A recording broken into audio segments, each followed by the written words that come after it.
사랑하는 성도 여러분, 안녕하십니까? 오늘도 하루를 마무리하며 이 자리에 함께 해주신 여러분을 진심으로 환영합니다. 혹시 오늘 하루는 어떠셨습니까?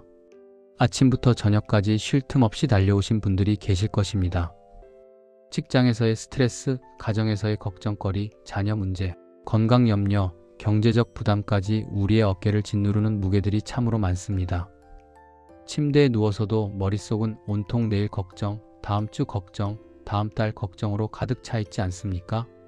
눈을 감아도 잠이 오지 않고 마음은 불안하고 영혼은 메말라가는 그런 밤들을 보내고 계시진 않으십니까? 저는 목회를 하면서 수많은 성도님들을 만나왔습니다. 그분들 중에 많은 분들이 이렇게 고백하십니다. 낮에는 바빠서 하나님을 생각할 여유가 없고 밤에는 피곤해서 기도할 힘이 없다고 말입니다. 교회는 나가지만 영적으로는 점점 메말라가는 것 같다고 성경을 읽어야 하는 줄 알지만 어디서부터 어떻게 읽어야 할지 모르겠다고 고백하십니다. 그런 경험 있으시죠? 하지만 사랑하는 성도 여러분, 오늘 제가 여러분께 정말 중요한 이야기를 하나 나누고 싶습니다. 잠들기 전 단 10분만 하나님의 말씀으로 여러분의 영혼을 적셔 보십시오. 그 10분이 여러분의 밤을 바꾸고 여러분의 내일을 바꾸고 여러분의 인생을 바꿀 수 있습니다. 오늘 이 시간에는 잠들기 전 여러분이 어떻게 성경을 묵상하고 그 말씀으로 어떻게 영혼의 평안을 얻을 수 있는지 4가지 핵심적인 포인트를 나누려고 합니다. 이 4가지는 제가 30년 넘게 목회하면서 직접 경험하고 또 수많은 성도님들에게 권면해서 실제로 삶의 변화를 목격한 검증된 방법들입니다. 첫째는 말씀이 우리 영혼의 양식이 되는 이유와 그 능력에 관한 것입니다. 둘째는 밤 묵상이 왜 특별히 더 강력한 은혜의 시간이 되는지에 대한 것입니다. 셋째는 실제로 어떻게 10분 묵상을 실천할 수 있는지 구체적인 방법입니다. 그리고 넷째는 이 묵상이 여러분의 삶에 가져올 놀라운 변화들입니다. 오늘 이 말씀을 끝까지 들으시고 오늘 밤부터 당장 실천해 보시기 바랍니다. 여러분의 삶이 달라지는 것을 경험하실 것입니다.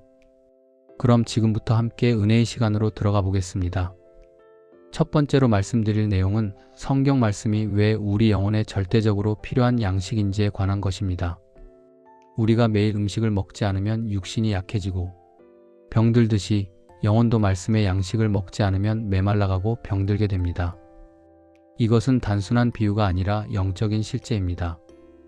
예수님께서 광야에서 시험 받으실 때 이렇게 말씀하셨습니다. 마태복음 4장 4절입니다. 예수께서 대답하여 이르시되 기록되었으되 사람이 떡으로만 살 것이 아니요 하나님의 입으로부터 나오는 모든 말씀으로 살 것이라 하였느니라. 이 말씀을 깊이 묵상해 보십시오. 예수님은 40일을 금식하시고 극도로 배고프신 상태에서 이 말씀을 하셨습니다. 육신의 배고픔이 극에 달했을 때 그분은 영적인 진리를 선포하신 것입니다. 사람이 떡으로만 사는 것이 아니라 하나님의 말씀으로 산다는 것입니다. 이것은 무슨 의미입니까? 우리의 존재는 단순히 육체만이 아니라는 것입니다. 우리에게는 영혼이 있고 그 영혼은 하나님의 말씀으로만 살 수 있습니다. 아무리 좋은 음식을 먹어도 아무리 편안한 잠자리에서 자도 영혼이 굶주리면 우리는 진정한 평안을 누릴 수 없습니다. 많은 분들이 이렇게 말씀하십니다. 먹고 살만한데 왜 이렇게 허전하고 공허할까요? 가진 것은 있는데 왜 이렇게 불안하고 두려울까요? 성공했다고 하는데 왜 이렇게 삶이 무의미하게 느껴질까요? 그것은 바로 영혼이 굶주리고 있기 때문입니다. 하나님의 말씀이라는 영적 양식을 먹지 못해서 영혼이 기아 상태에 빠진 것입니다. 욥기 23장 12절에서 욥은 이렇게 고백합니다.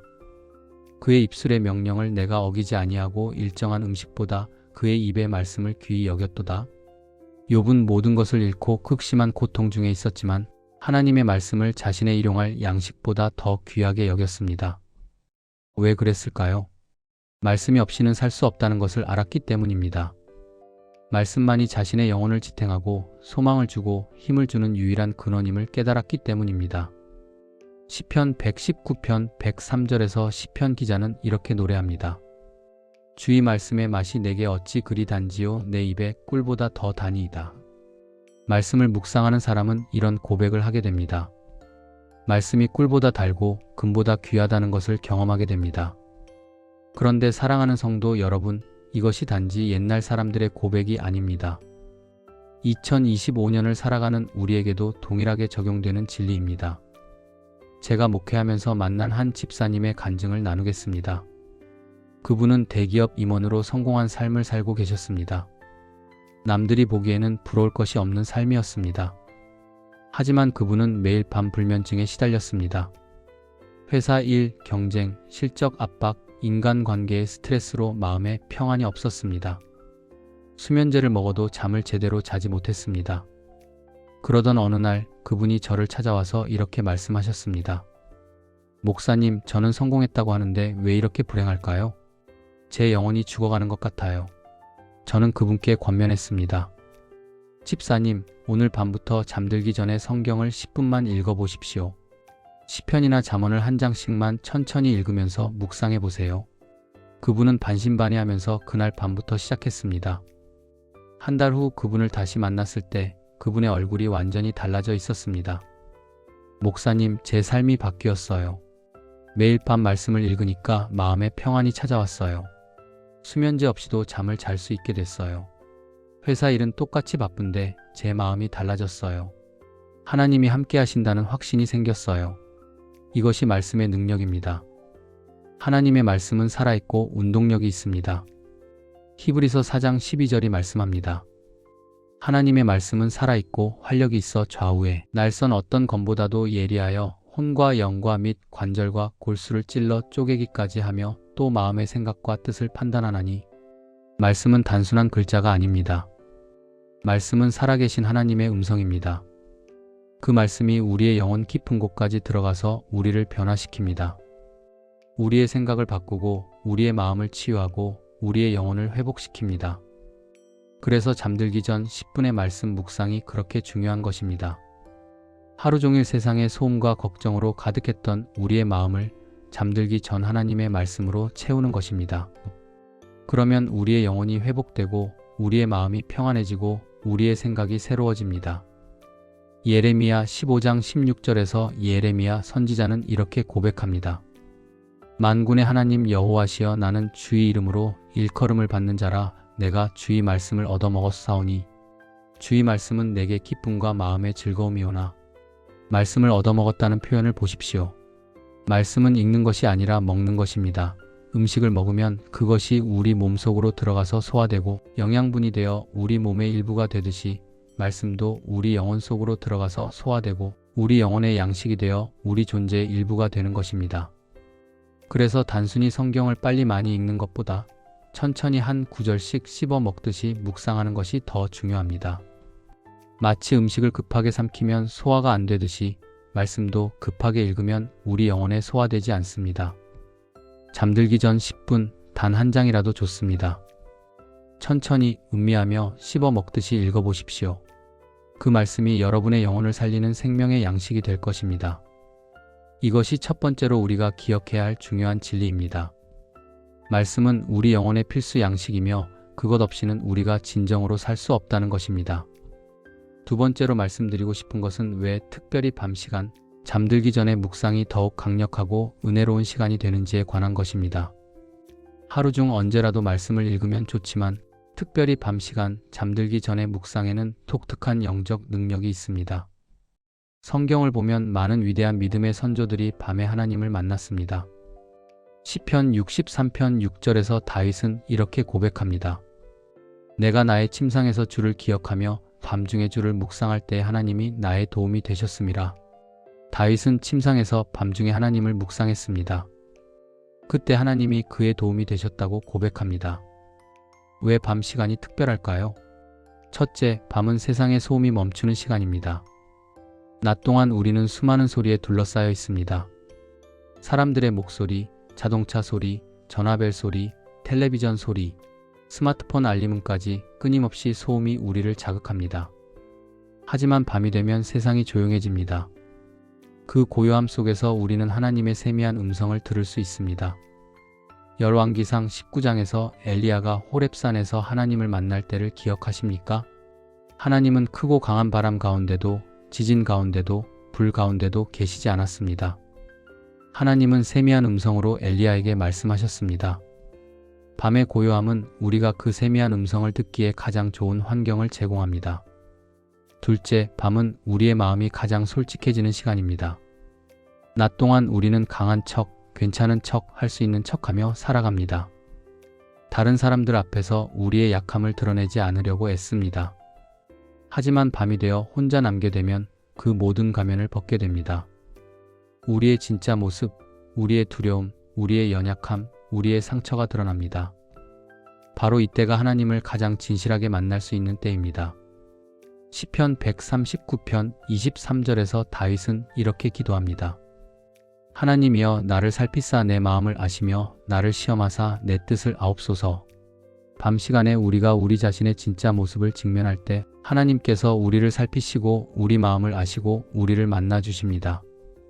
셋째, 밤에 묵상한 말씀은 우리의 잠재의식 속으로 들어갑니다. 우리가 잠들기 전에 무엇을 생각하느냐가 매우 중요합니다. 과학적으로도 입증된 사실인데 잠들기 전의 생각은 우리의 잠재의식에 깊이 각인됩니다. 그래서 걱정하며 잠들면 악몽을 꾸고 두려움 속에 잠들면 불안한 밤을 보냅니다. 하지만 하나님의 말씀을 묵상하며 잠들면 어떻게 될까요? 그 말씀이 밤새도록 우리의 영혼 깊은 곳에서 역사합니다. 시편 1편 2절과 3절입니다. 오직 여호와의 율법을 즐거워하여 그의 율법을 주야로 묵상하는도다. 그는 시냇가에 심은 나무가 철을 따라 열매를 맺으며 그 잎사귀가 마르지 아니함 같으니 그가 하는 모든 일이 다 형통하리로다. 주야로, 즉 낮에도 밤에도 말씀을 묵상하는 사람은 시냇가에 심은 나무와 같다고 했습니다. 항상 생명수를 공급받아 결코 마르지 않고 열매 맺는 삶을 살게 됩니다. 밤에 말씀을 묵상하는 것은 우리 영혼에 밤새도록 생명수를 공급하는 것과 같습니다. 넷째, 밤 묵상은 다음날을 준비하는 영적 무장입니다.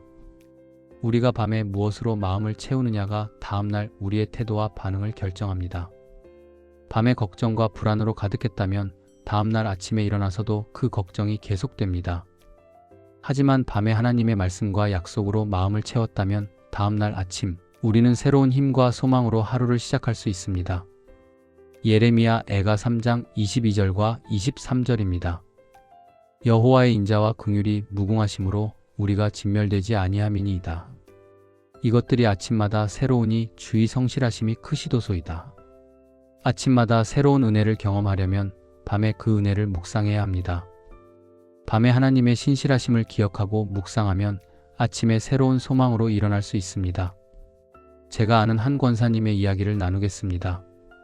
그분은 몇 년 전에 남편을 잃으셨습니다. 40년을 함께 살던 남편이 갑자기 세상을 떠나자 그분은 말할 수 없는 슬픔과 외로움에 빠졌습니다. 밤이 가장 힘들었다고 합니다.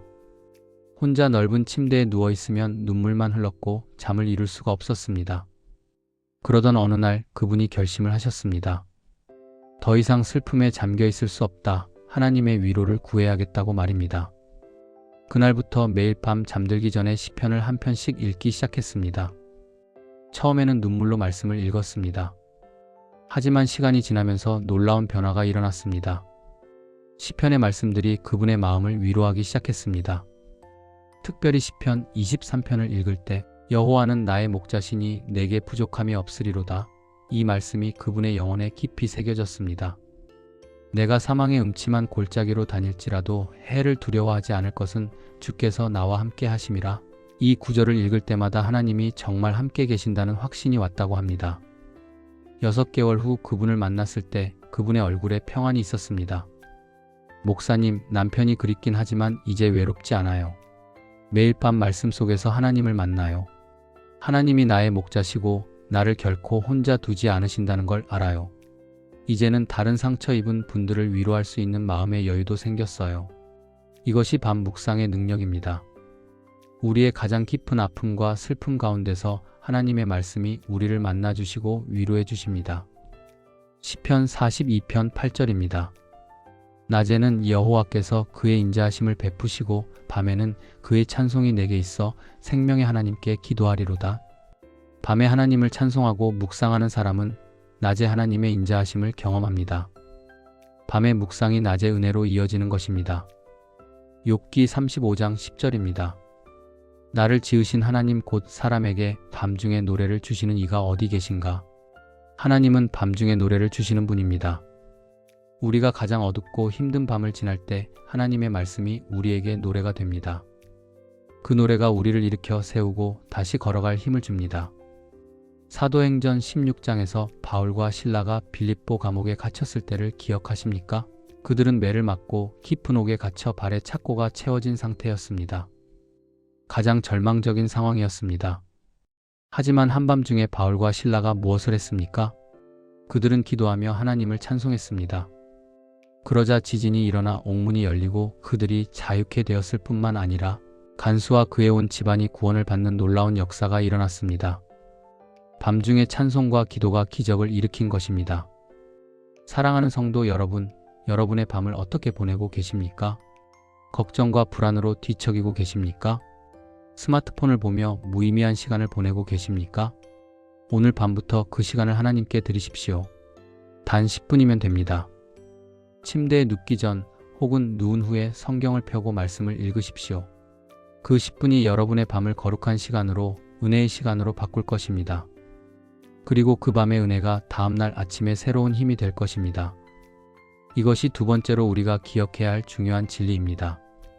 밤 시간, 특별히 잠들기 전의 묵상은 특별한 영적 능력이 있으며 그 시간을 통해 하나님께서 우리를 특별하게 만나주신다는 것입니다. 세 번째로 말씀드릴 내용은 실제로 어떻게 잠들기 전 10분 묵상을 실천할 수 있는지 그 구체적인 방법에 관한 것입니다. 많은 성도님들이 말씀 묵상의 중요성은 알지만 실제로 어떻게 시작해야 할지 막막해 하십니다. 어디서부터 읽어야 할지, 어떻게 읽어야 할지 모르겠다고 말씀하십니다. 오늘 제가 여러분께 아주 실천적이고 구체적인 방법을 나누겠습니다. 이 방법은 누구나 쉽게 따라할 수 있고 지속할 수 있는 검증된 방법입니다. 먼저 잠언 3장 5절과 6절 말씀을 함께 보겠습니다. 너는 마음을 다하여 여호와를 신뢰하고 내 명철을 의지하지 말라. 너는 범사의 그를 인정하라. 그리하면 내 길을 지도하시리라. 이 말씀처럼 우리가 하나님을 신뢰하고 그분의 인도하심을 구하며 말씀 묵상을 시작해야 합니다. 자, 이제 구체적인 방법을 단계별로 말씀드리겠습니다. 첫 번째 단계는 시간과 장소를 정하는 것입니다. 매일 같은 시간, 같은 장소에서 말씀을 읽으십시오. 예를 들어 밤 10시에 침실에서 혹은 밤 11시에 거실, 소파에서 등 자신에게 가장 편안하고 집중할 수 있는 시간과 장소를 정하십시오. 습관을 만들기 위해서는 일정한 패턴이 중요합니다. 처음 3주만 같은 시간, 같은 장소에서 지키면 그것이 자연스러운 습관이 됩니다. 다니엘을 보십시오. 다니엘서 6장 10절입니다.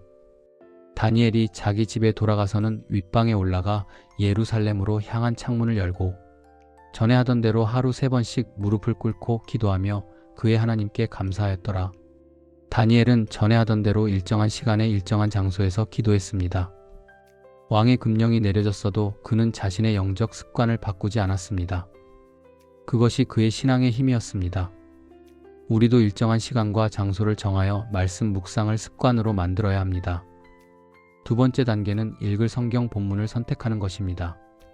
처음 시작하시는 분들께는 시편이나 잠언을 강력히 추천합니다.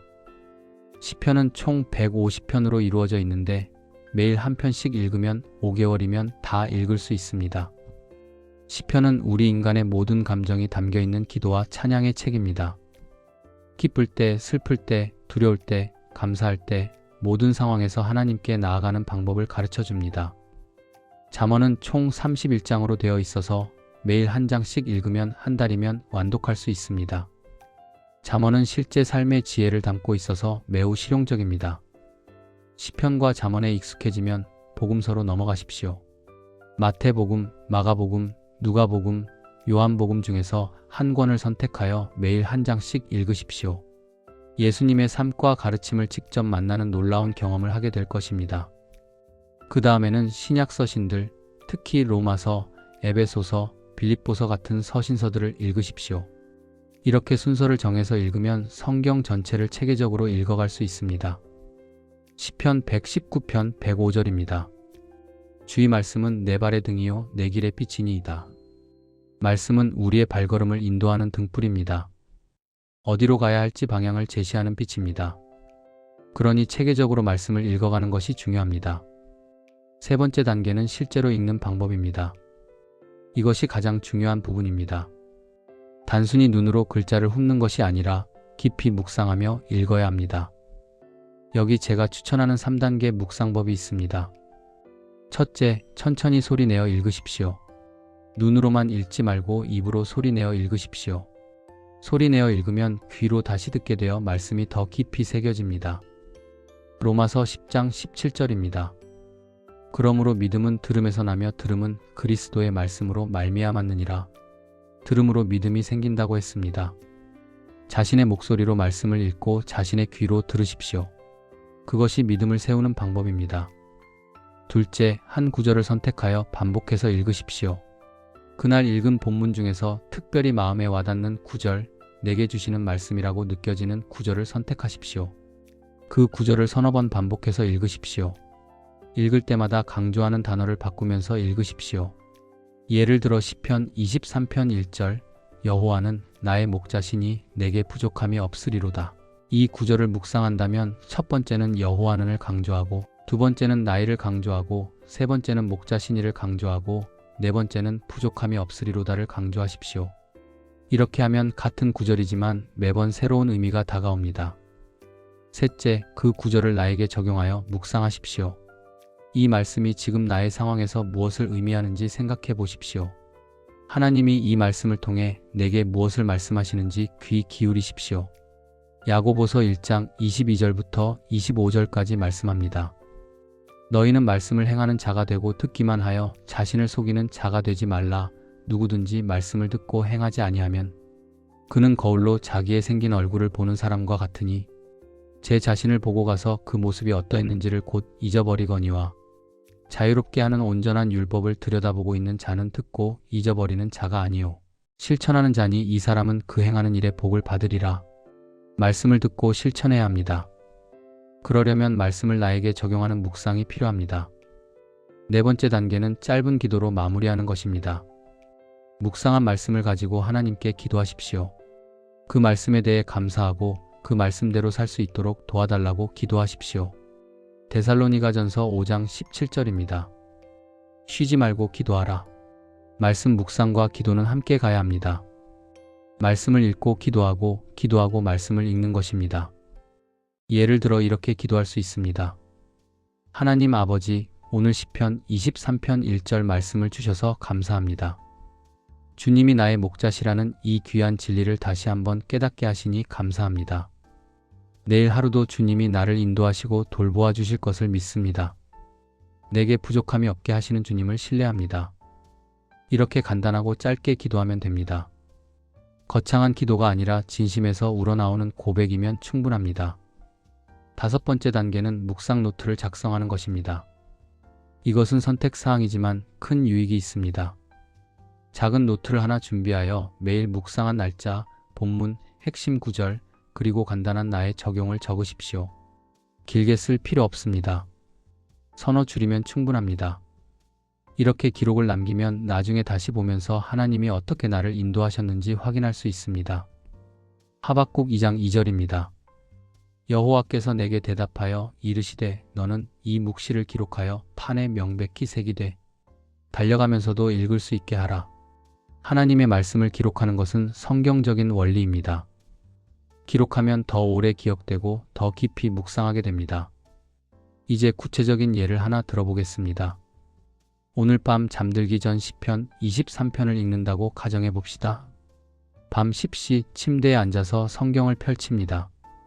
먼저 짧게 기도합니다. 하나님, 오늘 밤 주님의 말씀을 통해 저를 만나 주시옵소서. 그리고 시편 23편을 천천히 소리내어 읽습니다. 여호와는 나의 목자시니 내게 부족함이 없으리로다. 그가 나를 푸른 풀밭에 누이시며 쉴만한 물가로 인도하시는도다. 내 영혼을 소생시키시고 자기 이름을 위하여 의의 길로 인도하시는도다. 내가 사망의 음침한 골짜기로 다닐지라도 해를 두려워하지 않을 것은 주께서 나와 함께 하심이라. 주의 지팡이와 막대기가 나를 안위하시나이다. 주께서 내 원수의 목전에서 내게 상을 차려주시고 기름을 내 머리에 부으셨으니 내 잔이 넘치나이다. 내 평생의 선하심과 인자하심이 반드시 나를 따르리니 내가 여호와의 집에 영원히 살리로다. 다 읽고 나서 특별히 마음에 와닿는 구절을 선택합니다. 오늘은 내가 사망의 음침한 골짜기로 다닐지라도 해를 두려워하지 않을 것은 주께서 나와 함께 하심이라. 이 구절이 마음에 와닿습니다. 이 구절을 서너 번 반복해서 읽습니다. 그리고 묵상합니다. 나도 지금 어려운 시간을 지나고 있다. 건강 문제로, 경제적 어려움으로, 가족 문제로 음침한 골짜기 같은 시간이다. 하지만 이 말씀이 말한다. 해를 두려워하지 말라고, 주께서 나와 함께 하신다고. 그렇다, 주님이 함께 계시면 두려워할 것이 없다. 이렇게 자신의 상황에 적용하여 묵상합니다. 그리고 기도합니다. 하나님 아버지, 지금 제가 어려운 시간을 지나고 있습니다. 하지만 주님이 저와 함께 하신다는 이 말씀을 믿습니다. 내일도 주님이 저를 인도하시고 보호하실 것을 믿습니다. 두려움 대신 믿음으로 살게 해주세요. 예수님의 이름으로 기도합니다. 아멘. 그리고 노트에 간단히 적습니다. 2025년 11월 5일 시편 23편 핵심 구절. 사망의 음침한 골짜기로 다닐지라도 해를 두려워하지 않을 것은 주께서 나와 함께 하심이라. 적용. 지금의 어려움 속에서도 주님이 함께 하심을 믿고 두려워하지 않겠다. 이렇게 하는데 10분이면 충분합니다. 이것이 잠들기 전 10분 묵상의 실제 모습입니다. 어렵지 않습니다. 누구나 할 수 있습니다. 중요한 것은 시작하는 것이고 지속하는 것입니다. 처음에는 낯설고 어색할 수 있습니다. 하지만 3주만 계속하면 자연스러운 습관이 됩니다. 그리고 그 습관이 여러분의 삶을 완전히 바꿔놓을 것입니다. 여호수아 1장 8절입니다. 이 율법책을 내 입에서 떠나지 말게 하며 주야로 그것을 묵상하여 그 안에 기록된 대로 다 지켜 행하라. 그리하면 내 길이 평탄하게 될 것이며 내가 형통하리라. 주야로 말씀을 묵상하면 길이 평탄해지고 형통하게 된다고 약속하셨습니다. 이것은 하나님의 약속입니다. 여러분이 이 약속을 붙잡고 실천하시기 바랍니다. 제가 아는 한 집사님은 이 방법으로 20년째 매일 밤 말씀을 묵상하고 계십니다. 그분은 이제 성경을 수십 번 읽으셨고 묵상 노트가 수십 권이 됩니다. 그분의 삶을 보면 말씀이 그분 안에 살아있음을 알 수 있습니다. 어떤 상황에서도 평안하고 어떤 어려움 속에서도 소망이 있고 어떤 사람을 만나도 사랑으로 대하십니다. 주변 사람들이 그분에게 어떻게 그렇게 평안할 수 있느냐고 물으면 그분은 항상 이렇게 대답하신다고 합니다. 매일 밤 하나님의 말씀으로 제 영혼을 채우기 때문입니다. 사랑하는 성도 여러분, 여러분도 그렇게 되실 수 있습니다. 오늘 밤부터 시작하십시오. 단 10분입니다. 스마트폰 보는 시간, 텔레비전 보는 시간을 조금만 줄이면 충분히 낼 수 있는 시간입니다. 그 10분을 하나님께 드리십시오. 그러면 하나님께서 여러분의 삶 전체를 축복하실 것입니다. 이것이 세 번째로 우리가 기억하고 실천해야 할 내용입니다. 구체적이고 실천 가능한 방법으로 매일 밤 말씀을 묵상하는 것입니다. 네 번째로 마지막으로 말씀드리고 싶은 것은 이 10분 묵상이 여러분의 삶에 가져올 놀라운 변화들입니다. 제가 지난 30년 넘게 목회하면서 목격한 수많은 간증들을 바탕으로 말씀드립니다. 잠들기 전 10분 말씀 묵상을 실천하는 사람들의 삶에는 반드시 변화가 찾아옵니다. 먼저 첫 번째 변화는 마음의 평안입니다. 빌립보서 4장 6절과 7절입니다. 아무것도 염려하지 말고 다만 모든 일에 기도와 간구로 너희 구할 것을 감사함으로 하나님께 아뢰라. 그리하면 모든 지각에 뛰어난 하나님의 평강이 그리스도 예수 안에서 너희 마음과 생각을 지키시리라. 말씀과 기도로 하루를 마무리하면 하나님의 평강이 우리 마음과 생각을 지켜줍니다. 더 이상 걱정과 불안으로 밤을 뒤척이지 않게 됩니다. 하나님의 약속과 신실하심을 묵상하면 우리 마음에 참된 평안이 찾아옵니다. 요한복음 14장 27절에서 예수님이 말씀하셨습니다. 평안을 너희에게 끼치노니 곧 나의 평안을 너희에게 주노라. 내가 너희에게 주는 것은 세상이 주는 것과 같지 아니하니라. 너희는 마음에 근심하지도 말고 두려워하지도 말라. 예수님이 주시는 평안은 세상이 주는 평안과 다릅니다. 세상의 평안은 환경이 좋을 때만 있는 평안입니다. 하지만 예수님이 주시는 평안은 어떤 환경 속에서도 누릴 수 있는 평안입니다. 말씀 묵상을 통해 예수님과 교제하면 그 평안을 경험하게 됩니다. 제가 아는 한 권사님은 심한 불면증으로 고생하셨습니다. 수년간 수면제에 의지하며 살았습니다. 하지만 의사는 수면제를 계속 먹는 것이 좋지 않다고 경고했습니다. 그분이 저를 찾아와서 상담을 했고 저는 매일 밤 말씀 묵상을 권면했습니다. 처음에는 반신반의했지만 절박한 마음으로 시작했습니다. 3개월 후 그분이 간증하셨습니다. 목사님, 기적이 일어났어요. 매일 밤 말씀을 읽고 묵상하니까 마음에 평안이 찾아왔어요. 예전에는 침대에 누우면 온갖 걱정이 몰려왔는데 이제는 하나님의 약속들이 생각나요. 말씀을 묵상하다가 자연스럽게 잠이 들어요. 이제 수면제 없이도 잘 자요. 이것이 말씀의 능력입니다. 말씀이 우리 마음에 평안을 줍니다. 두 번째 변화는 생각의 변화입니다. 로마서 12장 2절입니다. 너희는 이 세대를 본받지 말고 오직 마음을 새롭게 함으로 변화를 받아 하나님의 선하시고 기뻐하시고 온전하신 뜻이 무엇인지 분별하도록 하라. 마음을 새롭게 하는 것, 이것이 변화의 핵심입니다. 우리의 생각이 바뀌면 우리의 삶이 바뀝니다. 매일 밤 하나님의 말씀으로 우리의 생각을 새롭게 하면 우리의 관점이 달라집니다. 세상적인 생각에서 하나님 나라의 생각으로, 부정적인 생각에서 긍정적인 믿음의 생각으로, 자기 중심적 생각에서 하나님 중심적 생각으로 바뀌게 됩니다. 골로새서 3장 2절입니다. 위의 것을 생각하고 땅의 것을 생각하지 말라. 말씀 묵상은 우리의 생각을 위의 것, 하늘의 것으로 향하게 합니다. 더 이상 땅의 것, 세상의 것에만 집중하지 않게 됩니다. 영원한 것, 가치 있는 것, 의미 있는 것을 생각하게 됩니다. 한 청년이 있었습니다. 명문대를 졸업하고 대기업에 입사했지만 치열한 경쟁과 성과 압박에 지쳐 있었습니다. 매일 밤 내일 회의 걱정, 상사 눈치, 동료와의 비교로 머리가 복잡했습니다. 그러던 중 교회 청년부에서 말씀 묵상의 중요성을 들었습니다. 반신반의하며 시작했는데 놀라운 변화가 일어났습니다. 말씀을 묵상하면서 그의 생각이 바뀌기 시작했습니다. 회사에서의 성공이 인생의 전부가 아니라는 것을 깨달았습니다. 하나님께서 자기를 사랑하시고 특별한 계획을 가지고 계신다는 것을 알게 되었습니다. 동료와 비교하며 초조해하지 않고 자신의 페이스대로 최선을 다하면 된다는 평안을 얻었습니다. 6개월 후 그 청년의 표정이 완전히 달라졌습니다. 같은 회사, 같은 일을 하지만 그의 마음은 자유로워졌습니다. 이것이 생각의 변화가 가져오는 삶의 변화입니다. 세 번째 변화는 관계의 회복입니다. 에베소서 4장 32절입니다. 서로 친절하게 하며 불쌍히 여기며 서로 용서하기를 하나님이 그리스도 안에서 너희를 용서하심과 같이 하라. 말씀을 묵상하면 하나님의 사랑과 용서를 깊이 깨닫게 됩니다. 그러면 자연스럽게 다른 사람들을 대하는 태도가 달라집니다. 용서하기 어려웠던 사람을 용서하게 되고 미워했던 사람을 사랑하게 되고 판단했던 사람을 이해하게 됩니다. 마태복음 22장 37절부터 39절까지입니다. 예수께서 이르시되 내 마음을 다하고 목숨을 다하고 뜻을 다하여 주 너의 하나님을 사랑하라 하셨으니 이것이 크고 첫째 되는 계명이요. 둘째도 그와 같으니 내 이웃을 내 자신같이 사랑하라 하셨으니 하나님을 사랑하는 사람은 이웃을 사랑하게 됩니다. 말씀 묵상을 통해 하나님의 사랑을 경험한 사람은 그 사랑으로 다른 사람들을 사랑하게 됩니다. 한 부부가 있었습니다. 결혼 20년 차였지만 관계가 매우 냉랭했습니다. 대화도 거의 없고 각자의 방에서 따로 잤습니다. 이혼을 생각하고 있었습니다. 그런데 아내가 먼저 변화하기 시작했습니다. 교회에서 말씀 묵상의 중요성을 듣고 매일 밤 실천하기 시작한 것입니다.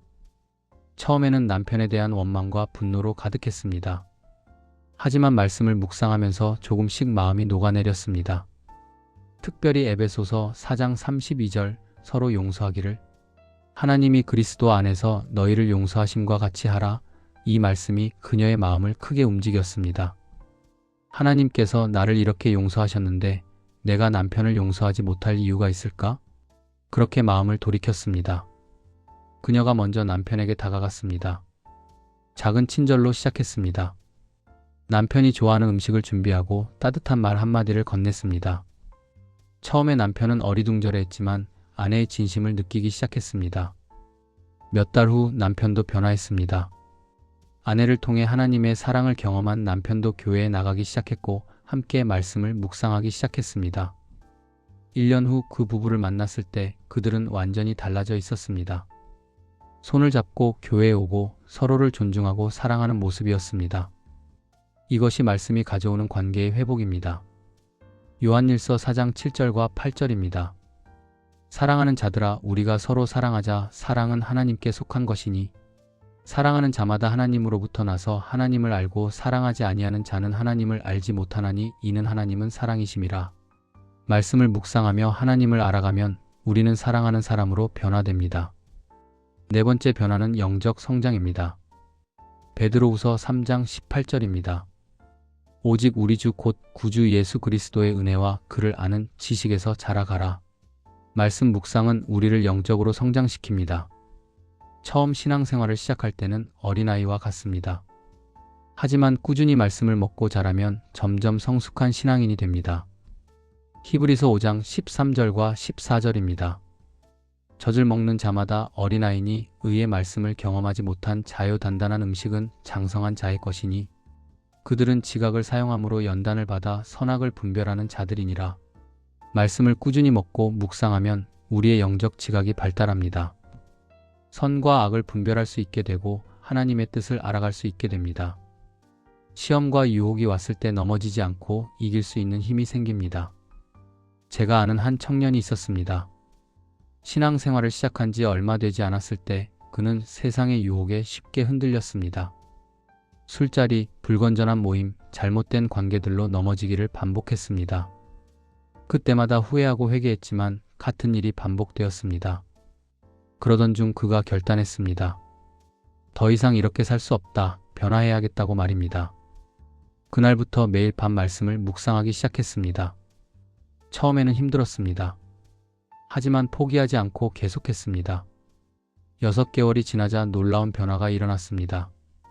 예전에 쉽게 넘어졌던 유혹들이 더 이상 그를 끌어당기지 못했습니다. 말씀이 그의 내면에 단단한 방패가 되어준 것입니다. 에베소서 6장 17절입니다. 구원의 투구와 성령의 검 곧 하나님의 말씀을 가지라. 말씀은 우리의 영적 무기입니다. 예수님께서도 광야에서 시험 받으실 때 말씀으로 마귀를 물리치셨습니다. 마태복음 4장에서 3번 모두 기록되었으되라고 하시며 말씀으로 대적하셨습니다. 우리도 말씀으로 무장하면 영적 전쟁에서 승리할 수 있습니다. 5번째 변화는 삶의 방향과 목적을 발견하는 것입니다. 많은 사람들이 삶의 의미를 찾지 못해 방황합니다. 왜 사는지, 무엇을 위해 사는지, 어디로 가야 하는지 모릅니다. 하지만 말씀 묵상을 통해 하나님을 만나면 삶의 방향과 목적이 분명해집니다. 잠언 3장 5절과 6절입니다. 너는 마음을 다하여 여호와를 신뢰하고 내 명철을 의지하지 말라. 너는 범사의 그를 인정하라. 그리하면 내 길을 지도하시리라. 하나님을 인정하고 신뢰하면 하나님께서 우리의 길을 지도하십니다. 말씀을 통해 하나님의 음성을 듣고 하나님의 인도하심을 받습니다. 예레미야 29장 11절입니다. 여호와의 말씀이니라. 너희를 향한 나의 생각을 내가 아나니 평안이요 재앙이 아니니라. 너희에게 미래와 희망을 주는 것이니라. 하나님은 우리를 향한 계획을 가지고 계십니다. 그 계획은 평안이요 미래요 희망입니다. 말씀을 묵상하면 그 계획을 발견하게 됩니다. 한 자매가 있었습니다. 대학을 졸업하고 취업 준비를 하고 있었지만 방향을 잡지 못하고 있었습니다. 남들이 좋다는 직장, 남들이 부러워하는 직업을 찾고 있었지만 마음에 평안이 없었습니다. 그러던 중 매일 밤 말씀 묵상을 시작했습니다. 몇 달이 지나자 하나님께서 그녀의 마음에 새로운 비전을 주셨습니다. 화려한 직장이 아니라 소외된 이웃을 섬기는 사회복지사의 길이었습니다. 처음에는 망설였습니다. 부모님의 반대도 있었고 경제적으로도 여유롭지 않은 길이었습니다. 하지만 말씀을 통해 확신을 얻었습니다. 마태복음 6장 33절 너희는 먼저 그의 나라와 그의 의를 구하라. 그리하면 이 모든 것을 너희에게 더하시리라. 이 말씀이 그녀에게 용기를 주었습니다. 그녀는 사회복지를 공부하기 시작했고 지금은 노숙자 쉼터에서 일하고 있습니다. 경제적으로 풍족하지는 않지만 그녀의 얼굴에는 진정한 기쁨과 만족이 있습니다. 하나님께서 주신 사명을 발견하고 그것을 살아가는 기쁨입니다. 이것이 말씀이 주는 축복입니다. 삶의 방향을 찾고 하나님의 뜻 가운데 걸어가는 것입니다. 여섯 번째 변화는 어려움 속에서도 견디는 인내와 소망입니다. 인생을 살다 보면 반드시 어려운 시기가 찾아옵니다. 질병, 실패, 상실, 배신, 좌절 등 우리를 무너뜨리는 일들이 일어납니다. 하지만 말씀으로 단련된 사람은 그런 어려움 속에서도 무너지지 않습니다. 로마서 5장 3절부터 5절까지입니다. 다만 이뿐 아니라 우리가 환난 중에도 즐거워하나니 이는 환난은 인내를, 인내는 연단을, 연단은 소망을 이루는 줄 알미로다. 소망이 우리를 부끄럽게 하지 아니함은 우리에게 주신 성령으로 말미암아 하나님의 사랑이 우리 마음에 부은 바 됨이니 환난이 인내를 이루고 인내가 연단을 이루고 연단이 소망을 이룹니다. 이것은 말씀 안에 거하는 사람이 경험하는 영적 원리입니다. 시편 46편 1절과 2절입니다. 하나님은 우리의 피난처시요 힘이시니 환난 중에 만날 큰 도움이시라. 그러므로 땅이 변하든지 산이 흔들려 바다 가운데 빠지든지 우리는 두려워하지 아니하리로다. 말씀으로 무장된 사람은 환난 중에도 두려워하지 않습니다. 하나님이 피난처요 힘이 되심을 알기 때문입니다. 제가 목회하면서 만난 한 집사님은 암 진단을 받았습니다. 의사는 6개월을 살기 어렵다고 했습니다. 그분에게는 어린 2 자녀가 있었습니다. 절망적인 상황이었습니다. 하지만 그분은 무너지지 않았습니다. 오히려 더욱 열심히 말씀을 묵상했습니다. 매일 밤 말씀을 읽으며 하나님께 매달렸습니다. 시편 23편, 시편 91편, 이사야 41장 10절 같은 위로의 말씀들을 반복해서 읽고 묵상했습니다. 이사야 41장 10절입니다. 두려워하지 말라. 내가 너와 함께 함이라. 놀라지 말라. 나는 내 하나님이 됨이라. 내가 너를 굳세게 하리라. 참으로 너를 도와주리라. 참으로 나의 의로운 오른손으로 너를 붙들리라. 이 말씀이 그분에게 힘이 되었습니다. 항암 치료를 받으면서도 그분은 평안했습니다. 주변 사람들이 놀랄 정도로 평온한 얼굴이었습니다. 기적이 일어났습니다. 6개월이 지나고 1년이 지나고 2년이 지났습니다. 암이 완전히 사라진 것은 아니지만 현저히 줄어들었고 전이도 되지 않았습니다. 의사들이 놀라워했습니다. 그분은 지금도 살아계시고 교회에서 암 환자들을 돕는 사역을 하고 계십니다. 그분이 항상 하시는 말씀이 있습니다. 말씀이 저를 살렸습니다. 육신의 병도 치료되었지만 더 중요한 것은 영혼의 치유였습니다. 말씀이 제게 소망을 주었고 그 소망이 저를 살게 했습니다. 이것이 말씀의 능력입니다. 7번째 변화는 다른 사람들에게 축복의 통로가 되는 것입니다. 말씀으로 변화된 사람은 자신만 은혜 받고 끝나지 않습니다. 그 은혜가 넘쳐서 다른 사람들에게도 흘러갑니다. 마태복음 5장 14절부터 16절까지입니다. 너희는 세상의 빛이라. 산 위에 있는 동네가 숨겨지지 못할 것이요 사람이 등불을 켜서 말 아래에 두지 아니하고 등경 위에 두나니 이러므로 집안 모든 사람에게 비치느니라. 이같이 너희 빛이 사람 앞에 비치게 하여 그들로 너희 착한 행실을 보고 하늘에 계신 너희 아버지께 영광을 돌리게 하라. 말씀 안에 거하는 사람은 세상의 빛이 됩니다. 그 빛이 어둠 속에 있는 다른 사람들을 비춥니다. 베드로전서 3장 15절입니다.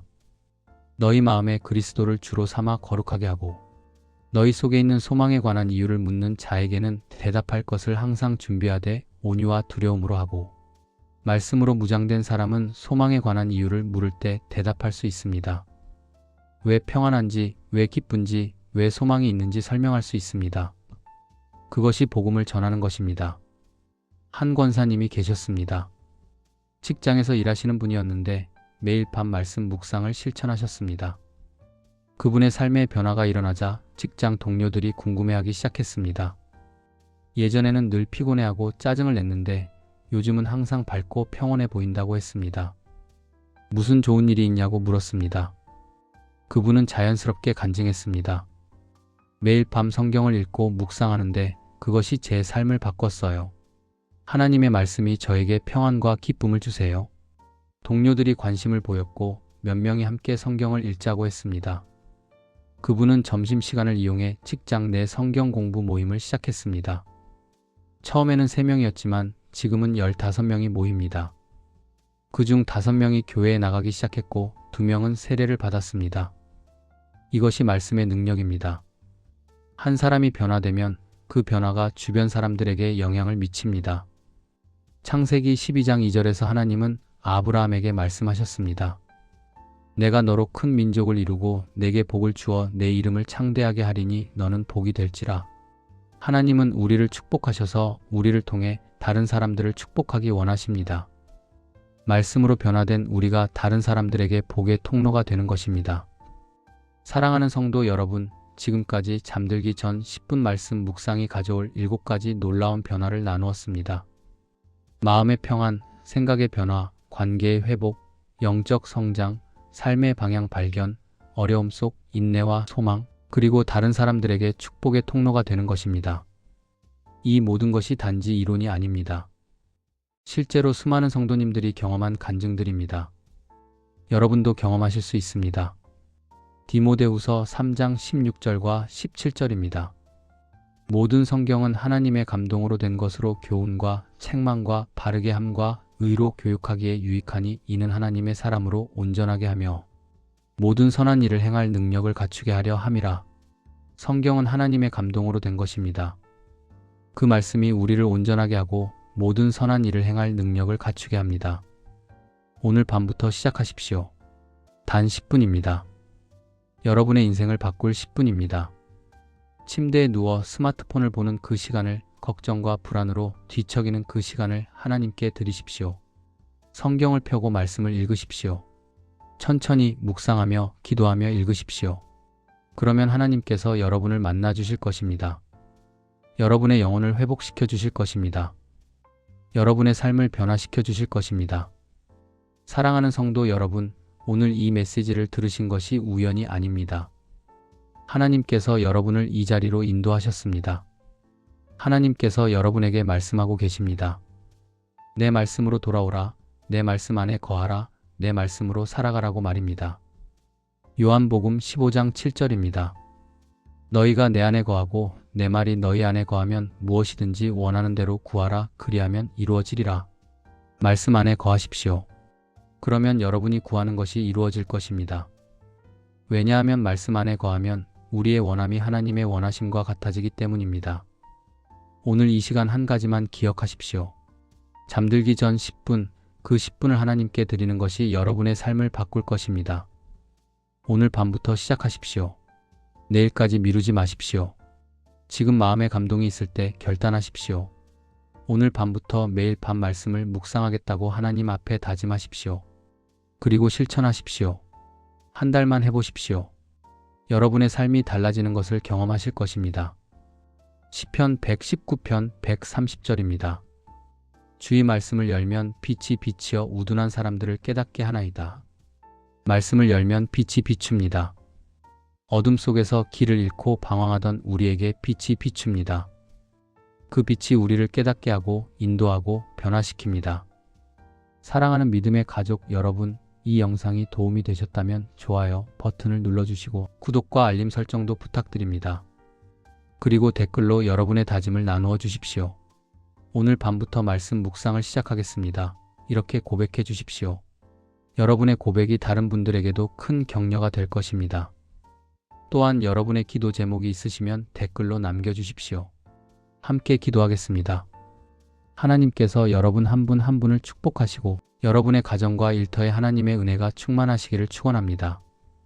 민수기 6장 24절부터 26절까지 말씀으로 축복합니다. 여호와는 내게 복을 주시고 너를 지키시기를 원하며 여호와는 그의 얼굴을 내게 비추사 은혜 베푸시기를 원하며 여호와는 그 얼굴을 내게로 향하여 드사 평강 주시기를 원하노라.